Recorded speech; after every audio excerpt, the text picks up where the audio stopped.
Hello friends, welcome to लक्ष्य academy Indore. तो आज हमारे आधुनिक भारत के इतिहास की इस इंपॉर्टेंट सीरीज में क्लास नंबर 3 में हम बात करेंगे डचों की। जी हाँ, आज चर्चा का विषय है डच। जैसा कि हमने बताया, भारत में व्यापार करने के लिए एक के बाद एक कई यूरोपीय शक्तियां भारत आएंगी और उसके लिए फॉर्मूला हमने पढ़ा था PDEF, यानी सबसे पहले पी से भारत में पुर्तगीज आएंगे, पुर्तगाली, दूसरे नंबर पर डच आएंगे, तीसरे नंबर पर ई से इंग्लिश यानी अंग्रेज आएंगे और चौथे नंबर पर फ्रांसीसी आएंगे। ये इनके आने का सीक्वेंस है, क्रम, यानी सबसे पहले पुर्तगीज आए हैं और सबसे लास्ट में फ्रांसीसी आए हैं। आज की क्लास है डचों पर, जो कि दूसरे नंबर पर आए हैं पुर्तगालियों के बाद। पिछली क्लास में हम पुर्तगालियों के बारे में सब कुछ पढ़ चुके हैं। हमने देखा कि किस प्रकार वास्को डी गामा पहला पुर्तगाली नागरिक था जो भारत आया था और उसी ने भारत के लिए समुद्री मार्ग की खोज की थी। आज हम देखेंगे किस प्रकार डच लोग भारत आए और डचों ने भारत में आने के बाद क्या क्या गतिविधियां की। तो शुरू करते हैं। हमने पिछली क्लास में देखा कि पुर्तगाली सबसे पहले भारत आए थे और सबसे पहले भारत आने का नतीजा क्या हुआ। नतीजा यह हुआ कि भारत के लगभग पूरे व्यापार पर इन पुर्तगालियों ने कब्जा कर लिया। हम कह सकते हैं कि ये जो हिंद महासागर है, हिंद महासागर में जितना व्यापार हो रहा है सब पुर्तगालियों के कब्जे में है, या फिर हम कहें दक्षिण पूर्व एशिया के, साउथ ईस्ट एशिया का मैक्सिमम व्यापार पर पुर्तगालियों की मोनोपोली हो चुकी है, एकाधिकार हो चुका है। मतलब वो हिंद महासागर के स्वामी बनकर बैठे हैं। तो आज क्या होगा? आज दूसरी शक्ति आएगी भारत में, डच।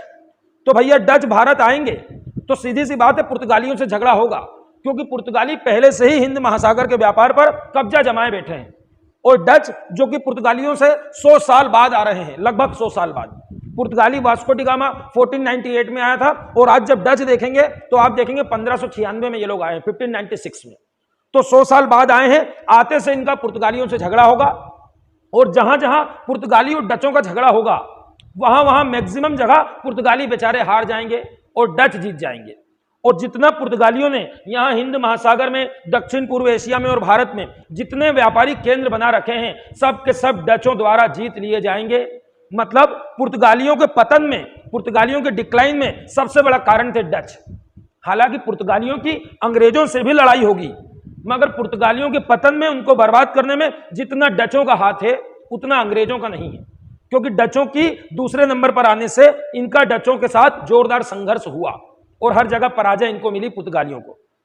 तो डच आएंगे और पुर्तगालियों से जितने व्यापारिक केंद्र हैं धीरे धीरे सब छीन लेंगे। मगर आगे क्या होगा? आगे ये होगा कि डच अंग्रेजों को हल्के में ले लेंगे, अंग्रेजों को हल्के में ले लेंगे और अंग्रेजों से दुश्मनी ले लेंगे। और अंग्रेजों से दुश्मनी उनको भारी पड़ जाएगी, क्योंकि अंग्रेज फिर छोड़ेंगे नहीं। और अंग्रेज क्या करेंगे? अंग्रेज डचों को मारेंगे और वेदरा के युद्ध से डचों को खदेड़ देंगे भारत से। हम बोल सकते हैं कि पुर्तगालियों को डचों ने खदेड़ दिया और डचों को अंग्रेजों ने खदेड़ दिया। अभी आप सोच रहे होंगे फ्रांसीसी जब वो लास्ट में आएंगे तो उनकी अंग्रेजों से जोरदार फाइट होगी, क्योंकि अंग्रेज और फ्रांसीसी दोनों अपने आप में महाशक्ति हैं और दोनों बहुत दिन तक लड़ेंगे भारत में। और उसी को आप कर्नाटक के युद्ध के नाम से जानते हो। कर्नाटक का first war, second war and third war, बात करेंगे उसको। आज की क्लास में हम शुरू करने जा रहे हैं डच। डच के बारे में दिमाग में एक बात थोड़ा सा आप सेव कर लीजिए कि सभी लोग जो आते हैं यूरोप वो मसालों के लिए आते हैं।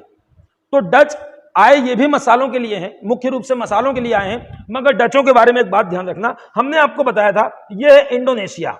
ये इंडोनेशिया जो हमने बनाया यहां से यहां तक, ये सारे द्वीप हैं इंडोनेशिया के। और हमने जियोग्राफिकल इसको बताया था कि ये 0 डिग्री पर है और 0 डिग्री यानी लेटीट्यूड पर है, 0 डिग्री इक्वेटर लाइन पर है, जहां पर रेनफॉल ज्यादा होती है, बारिश ज्यादा होती है। और ज्यादा रेनफॉल होने से यहां पर लेटेराइट मिट्टी मिलती है और लेटेराइट मिट्टी मिलने से यहां पर बहुत सारे मसाले होते हैं। और इंडोनेशिया में, इंडोनेशिया का मसालों में पूरी दुनिया में नाम चलता है। और इंडोनेशिया के द्वीपों को मसाला पुंज के नाम से भी जानते हैं कि कई सारे द्वीप हैं, सब में मसाले बहुत होते हैं। और ऐसा ही भारत में हम बता चुके हैं। भारत में ये जो राज्य है, सेम आप यहां के बारे में बोल सकते हैं केरल, केरल का मालाबार तट, जहां पर पुर्तगाली वास्को डी गामा आया था और वहीं से मसाला लेकर गया था। तो डच लोग के बारे में आप क्या दिमाग में रखिए कि आए तो हैं डच, डच आए हैं मसालों के लिए, मगर वो आपके भारत से मसालों का ज्यादा व्यापार नहीं करते हैं, क्योंकि वो, उनका ध्यान भारत से ज्यादा कहां रहेगा? भारत से ज्यादा डचों का ध्यान इंडोनेशिया में रहेगा। मसाले का पूरा व्यापार वो इंडोनेशिया से करेंगे। तो फिर भारत में क्या आएंगे? नहीं, भारत में आएंगे, भारत में व्यापारिक कोठियां बनाएंगे, मगर भारत का जो व्यापार होगा डचों से वो मसालों का कम और कपड़ों का ज्यादा होगा। ये बात यूपीएससी में पूछा हुआ है कि भारत का जो कपड़ा है, वस्त्र, कपड़े को एक्सपोर्ट करने वाले पहली बार कौन लोग थे? आप बोलेंगे डच लोग थे, जिन्होंने हमारे कपड़े को एक्सपोर्ट की वस्तु बना दी, निर्यात करने की वस्तु बनाई। मतलब भारत से वो कपड़े का व्यापार ज्यादा करेंगे और इंडोनेशिया से वो मसाले का व्यापार करेंगे। और आगे चलकर अंग्रेजों से इनकी लड़ाई हो जाएगी, और अंग्रेजों से लड़ाई यहां इंडोनेशिया में होगी, क्योंकि ये गलती से कुछ अंग्रेज अधिकारियों को मार डालेंगे, वो हत्या कर देंगे जापानी और अंग्रेज अधिकारियों की। और अंग्रेजों से जैसे दुश्मनी शुरू होगी तो अंग्रेजों से इनकी फाइट होगी, वेदरा का युद्ध, और वेदरा के युद्ध से डच भारत से डिक्लाइन हो जाएंगे, जिसमें अंग्रेजों की विजय होगी। तो जैसे जैसे अंग्रेजों और इनकी दुश्मनी बढ़ेगी, अंग्रेज अपने आप को भारत में समेटेंगे और ये अपने आप को इंडोनेशिया में समेटेंगे। मतलब अंग्रेजों से दुश्मनी लेने के पहले ये भारत में इंटरेस्ट रखते थे, मगर जब अंग्रेजों से लड़ाई हो गई तो इन्होंने सोचा कि अब चुपचाप इंडोनेशिया में अपना व्यापार जमा के रखो, क्योंकि इंडोनेशिया में इनकी मोनोपोली थी और अंग्रेजों ने भी इंडोनेशिया में ज्यादा इंटरफेयर नहीं किया। तो शुरू करते हैं डच। सबसे पहला कॉमन क्वेश्चन है कि डच लोग आए कहां से थे, इनका देश कौन सा है? जैसे पुर्तगीज लोग का तो पुर्तगाल देश है, तो डच का देश आपको याद रखना है कि ये लोग नीदरलैंड से आए थे। नीदरलैंड, यदि हॉलैंड भी लिखा है तो भी चलेगा, नीदरलैंड या हॉलैंड। पहला क्वेश्चन, डच कहां से आए थे? डच लोग नीदरलैंड से आए थे। इसको मैप पर भी देख लीजिए, नीदरलैंड कहां है। देखिए ये एक देश बनाया छोटा सा, ये पुर्तगाल है जहां से वास्को डी गामा आया था। ये स्पेन है उसके पड़ोस में, यहीं से कोलंबस निकला था जिसने अमेरिका की खोज की। तो इधर देख लीजिए, हमने पिछली क्लास में ही बताया था कि ये दोनों मिलकर एक प्रायद्वीप बनाते हैं। तीनों तरफ पानी है, तीनों तरफ पानी है, इसलिए प्रायद्वीप बनाते हैं। इसी को प्रायद्वीप बोलते हैं, आइबेरिया पेनिसुला। तो ये देख लीजिए पुर्तगाल और ये स्पेन। स्पेन के ऊपर देखेंगे तो एक देश मिलेगा फ्रांस, ये भी हमारे यहाँ है फ्रांसीसी। उसके बाद यहाँ देखिए, यहाँ एक सागर है, सागर यानी सी, इसका नाम है इंग्लिश चैनल। फिर देखिए ऊपर, फिर यहां पर एक देश है, यही अंग्रेजों का देश ब्रिटेन, ये अंग्रेजों का देश है ब्रिटेन। इन दोनों के बीच में इंग्लिश चैनल है। आगे देखिए, फ्रांस के ऊपर छोटा सा देश है बेल्जियम, और ऊपर देखिए बेल्जियम के पास में नीदरलैंड। बस यही है वो जगह जहां से डच आए हैं। तो आप देख सकते हैं कि ये सब पड़ोसी हैं, इसलिए आपको मैप पे दिखा रहे हैं कि पुर्तगाल ये पहले नंबर पर आए, डच ये नीदरलैंड से दूसरे नंबर पर आए, फ्रांसीसी देखिए ये भी पड़ोसी हैं, ये लास्ट में आए चौथे नंबर पर। इधर देखिए अंग्रेज ब्रिटेन से आए, ये तीसरे नंबर पर। ये सब पड़ोसी हैं। तो पहली बात सीख गए कि डच लोग नीदरलैंड से आए हैं। दूसरी बात, पहला डच व्यक्ति कौन है, पहला डच नागरिक कौन है जो आया? नाम है कार्नेलियस डे हस्टमान। तो लिख देते हैं अगली बात, पहला डच। अब यहीं पर आप पुर्तगाली वाला भी रिवाइज कर लीजिए। पहला पुर्तगाली कौन था? Vasco D gamma. ऐसे आपको याद ना, पहला डच कौन है, पहला अंग्रेज कौन है और पहला फ्रांसीसी कौन है। चारों को कंपैरेटिव पढ़ेंगे, ठीक है। तो पहला डच कौन है, लिख देते हैं, कठिन सा नाम है कार्नेलियस, और आगे नाम है डेहस्टमान। अब ये कैसा नाम है देखिए, डेहस्टमान, और कुछ किताबों में हाउटमैन भी लिखा है, लिख देते हैं यहीं पर हाउटमैन। दोनों में कुछ भी आ जाए चलेगा, आपको ऐसे याद रखना है हष्टपुष्ट मैन है। तो लिख देते हैं पहला डच कौन है? हष्टपुष्ट यानी डेहस्टमान। अब ये कब आया? तो आप बोलेंगे 1596 में आया। वास्को डी गामा कब आया था? 1498 में। याद करिए, मैंने बताया था 20 मई 1498 वास्को डी गामा आया, और मैंने ये भी बताया था कि 1498 में बीच में पॉइंट लगाना, आगे लिखना करोड़ किलोमीटर। तो ये पृथ्वी और सूर्य की दूरी बन जाएगी। हमारी अर्थ से सन कितने डिस्टेंस पर है? 14.98 करोड़ किलोमीटर सूर्य से पृथ्वी की दूरी है, और ये वास्को डी गामा के आने का सन है। तो वास्को डी गामा यहां पर आया 1498 में, और पहला डच कब आया? 1596 में। मगर एक काम की बात क्या है? काम की बात यह है कि आपसे पूछेगा पहला डच कब आया, तो यही था और इस समय आया। मगर वास्तव में बताएं, ये आपके यहाँ नहीं आया, ये पहले इंडोनेशिया गया। मैंने अभी आपको बताया कि डचों को आपसे ज्यादा इंडोनेशिया से मतलब है। तो इंडोनेशिया में कहां गया? देखिए इंडोनेशिया कहां है, ये देखिए, ये इंडोनेशिया का ये बड़ा सा द्वीप बनाया। यहाँ पर कई द्वीप है, जैसे ये सुमात्रा है, यहाँ पर नीचे जावा है, ऊपर जाएंगे बोर्नियो है। तो ये सुमात्रा में आया था। तो लिख देते कहां पर आया। जैसे आपने वास्को डी गामा का पढ़ा था कि वो तो कालीकट पे आया, जेमोरिन राजा था, तो ये कहां आया? ये सुमात्रा आया। सुमात्रा में जगह याद रखेंगे, बहुत इंपॉर्टेंट, बेंटम बहुत इंपॉर्टेंट जगह। सुमात्रा में बेंटम नामक जगह पर गया, और ये बेंटम के जो राजा थे उनसे इसने मुलाकात करी और उनसे संधि कर ली, व्यापार के लिए ट्रीटी कर लिया, समझौता, एमओयू। तो ये आप बोलेंगे कि जो पहला डच आया था उसका आना यहाँ पर सक्सेस रहा, क्योंकि उसने बेंटम के राजा से एक व्यापार की क्या कर ली? संधि यानी ट्रीटी कर ली। और बेंटम इसलिए जरूरी है बेटा, क्योंकि आगे चलकर अब बस पुर्तगालियों से इनकी लड़ाई होगी ना, तो पहला युद्ध बेंटम में ही होगा, ध्यान रखेंगे।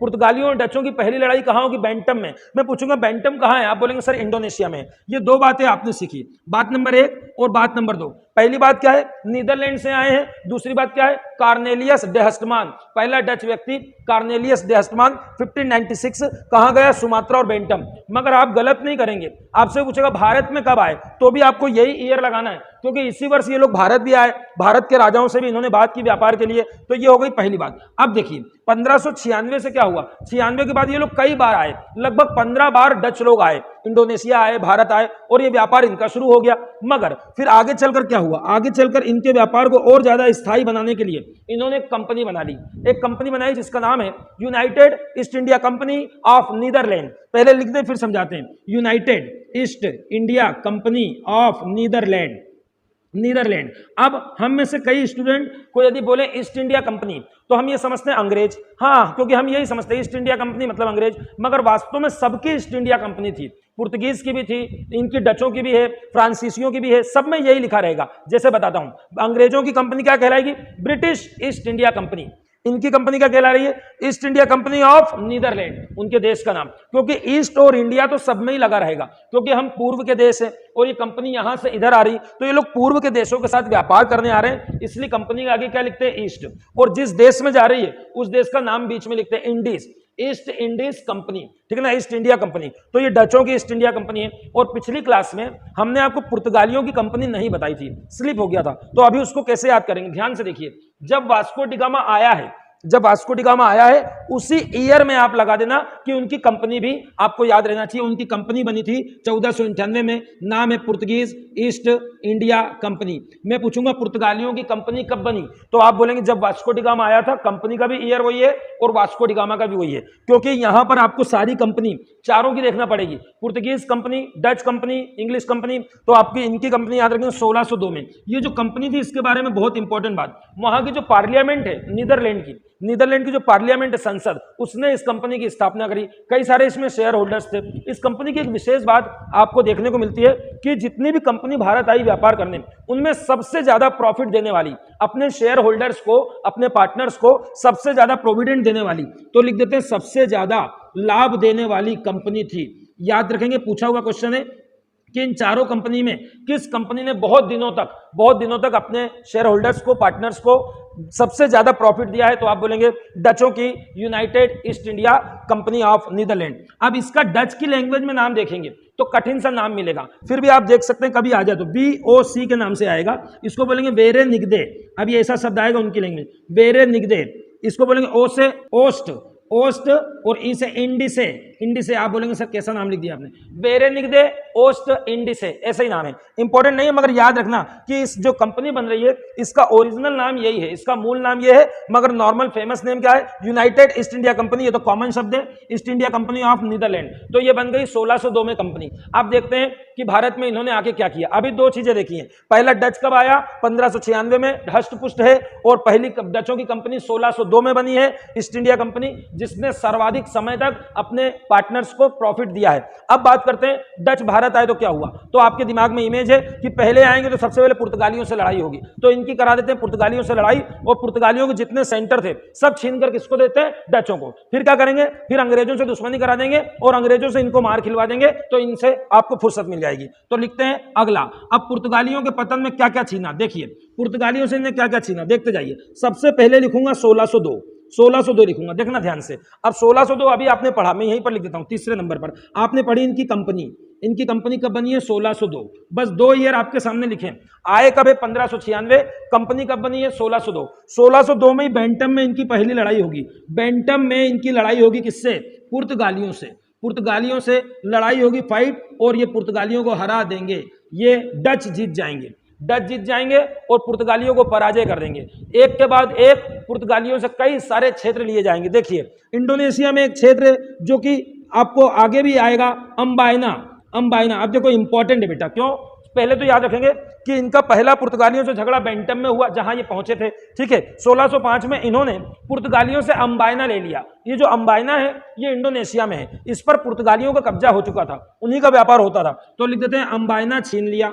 अंबाइना छीन लिया। क्यों अंबाइना बता रहे हैं, आगे चल के क्या होगा कि अंबाइना में अंग्रेजों का एक जहाज निकलेगा और उस जहाज में जो अधिकारी होंगे उसको डच लोग मारेंगे और इस बात से अंग्रेजों की डचों की दुश्मनी शुरू हो जाएगी। उससे कई लोगों की हत्या कर देंगे, कई अधिकारियों की। उसको बोला जाएगा अंबोइना हत्याकांड। आगे चल के सिखाएंगे, अभी तो इतना कि पहले डचों के हाथ में अंबाइना ले लिया 1605 में। इसके बाद क्या हुआ, इन्होंने यहाँ इंडोनेशिया में एक द्वीप है जकार्ता, मैंने अभी बताया था, ये रहा जकार्ता, ये जकार्ता, ये इंडोनेशिया की राजधानी भी है। जकार्ता में एक शहर बसाया है, बहुत इंपॉर्टेंट, बेंटेविया। वो पूछा जाता है एग्जाम में, अभी बताता हूं इसकी क्या विशेषता। बेंटेविया, पहले तो आप एक बार बोल लीजिए इसको, बेंटेविया अलग है, बेंटम अलग है, दोनों इंपॉर्टेंट है, मगर बेंटेविया का बहुत ही ज्यादा इंपॉर्टेंस है। क्यों?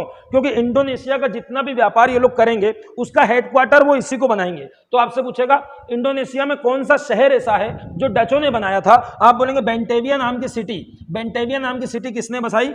डचों ने। और कहां पर? जकार्ता में। ये इन्होंने 1619 में ये शहर बनाया है, शहर बनाया है। इसके पहले 1619 के पहले ये जो जकार्ता था ये भी इन्होंने पुर्तगालियों से ही छीना है। ये सब पुर्तगालियों से छीन रहे हैं क्योंकि पुर्तगाली 100 सालों में इंडोनेशिया के भी कई व्यापार पर, इधर देखिए ये श्रीलंका है, श्रीलंका में एक जगह है सीलोन, सीलोन, सीलोन के भी कई हिस्से पर पुर्तगालियों का कब्जा था और इंडोनेशिया के व्यापार पर भी किसका कब्जा था? पुर्तगालियों का। तो ये बेंटम में पहली लड़ाई हुई, हार गए। अंबोइना, देखो सबसे पहले क्या छीना गया? सबसे पहले ये छीना गया अंबाइना। उसके बाद दूसरे नंबर पर आपको बताना है बेंटेविया शहर किसने बनाया? डचों ने। कहां पर है? जकार्ता। अब देखिए 1641 में, आप ईयर इंपॉर्टेंट नहीं है, ईयर जो भी इंपॉर्टेंट होंगे अभी मैं याद करा दूंगा, पीएससी यूपीएससी दोनों में जो भी ईयर आएगा अभी बता दूंगा कि ये वाला जरूरी है, ये वाला जरूरी है, ये एक भी जरूरी नहीं है। ये देखिए मलक्का। अब मलक्का आप बात कर चुके हैं, मैंने पुर्तगाली पढ़ाते समय बताया था कि मलक्का बहुत बड़ी मंडी है, दक्षिण पूर्वी एशिया की सबसे बड़ी व्यापारिक मंडी है मलक्का। आइए मैंने बताया था, ये रहा इंडोनेशिया का सुमात्रा और ये रहा मलेशिया। मलेशिया और इंडोनेशिया के बीच में जो जल संधि है उसी का नाम है मलक्का। तो भैया पुर्तगालियों का मेन केंद्र था। मलक्का जीतने के बाद पुर्तगाली बहुत ताकतवर हो गए थे, तो मलक्का वापस छीन लिया जा रहा है, किसके द्वारा? डचों के द्वारा। तो लिख देते हैं मलक्का भी छीन लिया डचों ने। ये सब पुर्तगालियों से छीन रहे हैं। और लास्ट आप बोलेंगे 1658 आते आते ये स्थिति हो गई कि जो श्रीलंका है, श्रीलंका में सीलोन क्षेत्र है, सीलोन पे पुर्तगालियों का ही कब्जा था, उसको भी ले लिया। तो लिख देते हैं सीलोन भी ले लिया। सीलोन कहाँ है? पूछ सकता है आपके एग्जाम में, श्रीलंका का क्षेत्र है। फिर से एक बार देखिए, पुर्तगालियों से 5 चीजें याद रखना है, ईयर याद नहीं रखना है। सबसे पहले ये बताएंगे कि जब कंपनी बनी है, कंपनी वाला जो ईयर है, कंपनी वाला जो ईयर है उसी में इनकी पहली बार बेंटम में पुर्तगालियों से लड़ाई होगी और पुर्तगाली पराजित होंगे। पहला क्षेत्र अंबाइना लिया है, इसको आप याद रख सकते हैं 1605। क्यों? क्योंकि 1605 में, अभी थोड़ी देर बाद आपको पढ़ना है, ये लोग भारत में पहली फैक्ट्री भी 1605 में ही बनाएंगे। तो 1605 में 2 चीजें हो जाएंगी आपके पास, वहां पर तो आपको याद करना ही पड़ेगा। भारत की पहली फैक्ट्री डचों की 1605 में मसूलीपट्टनम में बनी, तो इसको भी याद कर लीजिए कि पुर्तगालियों से लिया जाने वाला पहला क्षेत्र क्या था? अंबाइना था। अंबाइना क्यों याद रखेंगे? क्योंकि इसी अंबाइना में ये लोग अंग्रेज अधिकारियों की हत्या करेंगे और अंग्रेजों से इनकी दुश्मनी शुरू हो जाएगी। आगे चल के बोलेंगे तीसरे नंबर पर। अब ईयर इंपॉर्टेंट नहीं है, अब ये बात इंपॉर्टेंट है कि बेंटेविया शहर कहाँ है? जकार्ता में है। किसने बनाया है? डचों ने बनाया है। उसके बाद ये तो मेन मंडी है, मेन मंडी मलक्का, ये डचों ने छीन लिया 1641 में। अब इतना देखने के बाद अब ये देखते हैं कि भारत में इनकी क्या एक्टिविटी थी, मतलब भारत में इन्होंने क्या क्या किया। ये तो आपने देख लिया पुर्तगालियों से क्या क्या लिया, अब देखते हैं भारत में इनकी। तो भारत में इनकी डचों की बहुत सारी फैक्ट्रीज है, आप देख लीजिए। तो अब देखते हैं कि डचों ने भारत में अपनी कौन कौन सी कहां पर व्यापारिक केंद्र या फैक्ट्रीज बनाई। इसको नक्शे पे करेंगे तो जल्दी याद होगा। देखिए ये भारत का नक्शा है। अब आपको ये मालूम है कि ये इंडोनेशिया है बेटा, ये इंडोनेशिया है जहां पर डचों का मेन केंद्र है, और ये आपका श्रीलंका है जिसमें अभी मैंने सीलोन की बात करी। अब डचों का ध्यान इस वाले तट पर ज्यादा रहेगा, ध्यान देंगे। पुर्तगालियों ने ये वाले तट पर ज्यादा ध्यान दिया है क्योंकि यहाँ ये कौन है बेटा? ये सऊदी अरब है, और मैंने बताया था अरब व्यापारियों का कब्जा यहाँ पर है। तो पुर्तगालियों ने अरब व्यापारियों से फाइट करी, उनसे अरब सागर छीना। और मगर डचों का जो क्षेत्र ये बंगाल की खाड़ी में ज्यादा रहेगा, हालांकि इस तरफ भी उनके सेंटर रहेंगे। तो शुरू करते हैं, इसको नक्शे पे देखिए। ये तमिलनाडु है, तमिलनाडु के ऊपर वाला राज्य है आंध्र प्रदेश, उसके ऊपर एक राज्य है उड़ीसा, उसके ऊपर एक राज्य है पश्चिम बंगाल। ये मैंने बना दिया, इन चारों में आपको लगाना है। सबसे पहले इंपॉर्टेंट ये रहा, इंपॉर्टेंट जगह, इसका नाम है मछलीपट्टनम, पुराना नाम है इसका, और नया नाम है इसका मसूलीपट्टनम। या मछलीपट्टनम या मसूलीपट्टनम, बस इसको हमेशा के लिए याद कर लीजिए। 1605 में डचों की पहली फैक्ट्री मसूलीपट्टनम में खोली गई। लिख देते हैं 1605 डचों की पहली फैक्ट्री कहां खुली? मसूलीपट्टनम। एक बात याद हो गई, ये ध्यान रखेंगे, ये क्वेश्चन आता है और कंपैरेटिव करेंगे। पुर्तगालियों की कहां पर खुली थी? कोचीन में। याद करिए 1503 में कोचीन में खुली थी पुर्तगालियों की, और इनकी खुल रही है मसूलीपट्टनम। आगे चलिए, आगे चल के देखिए एक जगह, ये तमिलनाडु और आंध्र प्रदेश, नीचे तमिलनाडु है, ऊपर आंध्र प्रदेश है, इसकी बॉर्डर पर एक झील है। आज की तारीख में एक झील है, आप भूगोल में पढ़ते हैं, पुलिकट झील, पुलिकट लेक, ये आंध्रा और तमिल की बॉर्डर पर है। इस झील के बीच में एक द्वीप है, आइलैंड, जिसका नाम है श्रीहरिकोटा। श्रीहरिकोटा, इसी आइलैंड पर भारत का सतीश धवन केंद्र है, सतीश धवन सेंटर। क्या है ये? यहां से भारत अपने सैटेलाइट लॉन्च करता है। भारत अपने आर्टिफिशियल सैटेलाइट कहां से लॉन्च करता है? आप बोलेंगे इस झील में जो द्वीप है श्रीहरिकोटा, वहीं पर हमारा सेंटर है सतीश धवन। अभी हमको उससे मतलब नहीं, नॉलेज के लिए याद रखेंगे बस। तो ये पुलिकट आपको अभी नहीं भूलना है, पुलिकट सबसे ज्यादा पूछा जाता है। आप देखना, मैंने आपको अभी बताया था कि डचों ने इंडोनेशिया में एक शहर बसाया था, कौन सा? बेंटेविया, बेंटेविया या बेंटेविया। तो इंडोनेशिया का व्यापार वो बेंटेविया से कर रहे हैं, मगर भारत में भी एक मेन सेंटर बनाएंगे, अपनी राजधानी बनाएंगे, जैसे पुर्तगालियों ने बनाया था। पुर्तगालियों ने पहले कोचीन बनाया था, बाद में नुनो दा कुन्हा ने 1530 में गोवा कर दिया था। वैसे ये लोग पहले बनाएंगे पुलिकट। तो लिख देते हैं ये इनका प्रमुख केंद्र है, प्रमुख केंद्र। वो पूछेगा राजधानी क्या है, या फिर आपसे पूछेगा डचों का भारत में मुख्य व्यापारिक केंद्र कौन सा है, उनकी मेन कैपिटल, व्यापारिक कैपिटल कौन सी है? आप बोलेंगे पुलिकट है, मगर आगे चलकर ये लोग भी इसको चेंज कर देंगे और पुलिकट से ट्रांसफर करके नागपट्टनम में ले आएंगे। जैसे उधर आप पुर्तगाली में याद रखेंगे कोचीन टू गोवा, इधर याद रखेंगे पुलिकट टू नागपट्टनम। अभी तो पुलिकट में है।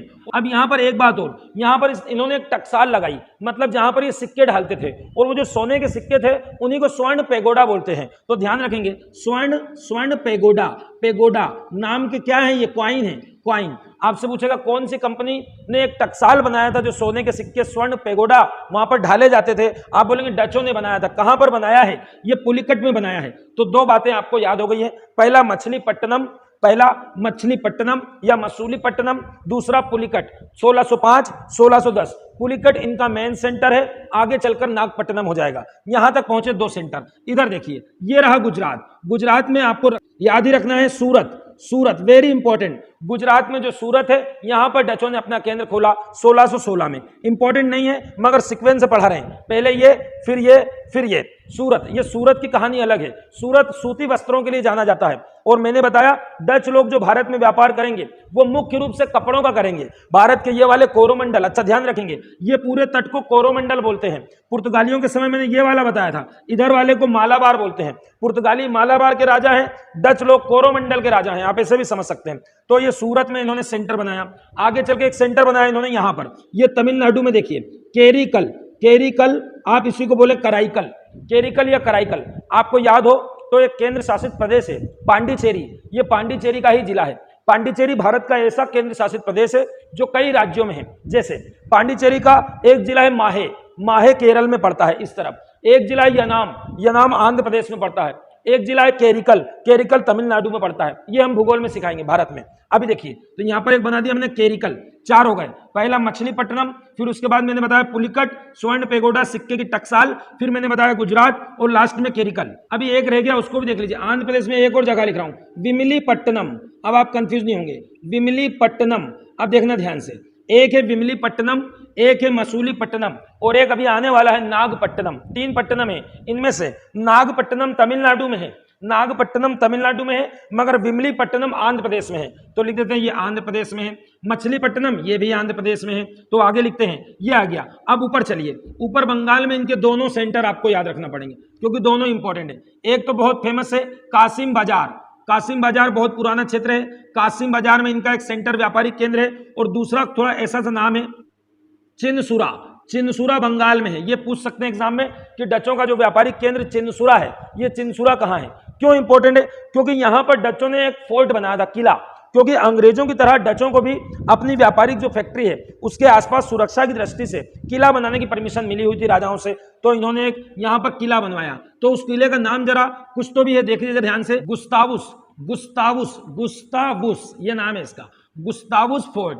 गुस्तावुस फोर्ट एक किला है जो कि बंगाल के चिंसुरा में बना है, ये भी बंगाल में है, कासिम बाजार भी बंगाल में है। और लास्ट में आ गया ये रहा आपका नागपट्टनम। नागपट्टनम तमिलनाडु में है। और आगे चलें तो आपको याद आ रहा होगा पुर्तगालियों की पहली और दूसरी फैक्ट्री याद करिए, मैंने आपको बताया था, पहली कोचीन में, दूसरी कन्नूर में, तो बस दोनों इनसे छीन लिया। कोचीन भी आखिरी में इनसे छीन लिया पुर्तगालियों से डचों ने, और कन्नूर भी छीन लिया। इस प्रकार डचों के ये भारत में कई केंद्र हो गए। अब आपसे पूछता है डच भारत में इस व्यापार यहां से मेन क्या व्यापार करते थे, आपको सीधा बोलना है कि डच भारत में मुख्य रूप से सूती वस्त्रों और रेशम वस्त्रों का व्यापार करते थे। इसके अलावा अफीम का व्यापार भी उन्होंने ही बताया है, मतलब अफीम यहां से ले जाते थे, चाइना को देते थे, यूरोप में देते थे। हमारे यहाँ की अफीम इंडोनेशिया जाती थी। हमारे यहाँ गंगा घाटी में बहुत फेमस अफीम होती है, तो अफीम का व्यापार। दूसरा नील का व्यापार करते थे। तीसरा कपड़े का। मगर मुख्य रूप से डचों का भारत में व्यापार जो था वो मसालों का ना होकर कपड़ों का था, ध्यान रखेंगे। और मसालों का व्यापार डच लोग कहां से किया करते थे, डच लोग इंडोनेशिया से किया करते थे। तो एक बार इसको रिवाइज कर लीजिए, एक ही क्वेश्चन एग्जाम में आएगा प्रीलिम्स में, एमपीपीएससी में। डचों की पहली फैक्ट्री मछलीपट्टनम 1605, इसको याद रखेंगे, ठीक है। और इसके बाद पुलिकट, उनका स्वर्ण पेगोडा सिक्का याद रखेंगे। उसके बाद दो पट्टनम, विमलीपट्टनम आए तो आंध्र प्रदेश, और नागपट्टनम आए तो तमिलनाडु। और लास्ट बात, डचों का भारत में मुख्य केंद्र क्या था, तो आप बोलेंगे पुलिकट था, पुलिकट। मगर मैं बोलूंगा पुलिकट के बाद आने वाले समय में केंद्र बदल गया और मेन सेंटर किसको बनाया, तो आप बोलेंगे सर लास्ट में जो आपने नागपट्टनम लिखा है, नागपट्टनम को इन्होंने पुलिकट के बाद अपना व्यापारिक केंद्र बना लिया। ये दो जगह याद रखेंगे। इसके बाद कासिम बाजार बंगाल में है, चिंसुरा कहाँ है कोई पूछेगा तो बंगाल में है। गुस्तावुस नाम का फोर्ट है, गुस्तावुस नाम का फोर्ट बनाया है। और इंपॉर्टेंट नहीं, कोचीन और कन्नूर में भी इनका अधिकार हो गया था। मगर अब एक बात और याद रखना है, फाइनल और खत्म हो गया। देखिए 1623 का समय याद रखेंगे।